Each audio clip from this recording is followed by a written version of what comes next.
ஒரு சாதாரண 10 ரூபாய் நோட் ஒரு பையனோட வாழ்க்கைய மாத்திருச்சுன்னா நம்புவீங்களா?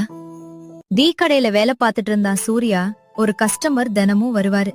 எப்ப வந்தாலும் ஒரு டீ குடிச்சிட்டு எக்ஸாக்ட் 10 ரூபாய் நோட் மட்டும் தான் கொடுப்பாரு. ஆனா ஒரு விஷயம், அந்த நோட் எப்பவும் ஒரே மாதிரியே இருக்கும்.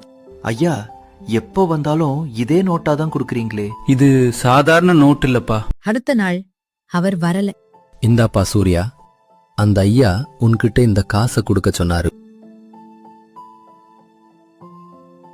அதுல ஒரு வார்த்தை எழுதிருந்துச்சு, இந்த காசு யார்கிட்ட இருக்குதோ அவங்களுக்கு நல்லது நடக்கும். சூர்யாவுக்கு திடீர்னு ஒரு போன் கால் வந்துச்சு. ஹலோ, நான் சூர்யா பேசுறேன். சார், நீங்க அட்டெண்ட் பண்ண இன்டர்வியூல பாஸ் ஆயிட்டீங்க. வந்து ஆஃபர் லெட்டர் வாங்கிக்கோங்க. அதோட நிறுத்தல. அந்த காசுல கொஞ்சம் இன்வெஸ்ட் பண்ணி அந்த டீ ஸ்டாலை சூர்யா பெருசாக்குனா. அந்த நாளில் இருந்து கஸ்டமர்ஸ் அதிகமா வர ஆரம்பிச்சாங்க. சேல்ஸும் திடீர்னு டபுள் ஆகிடுச்சு.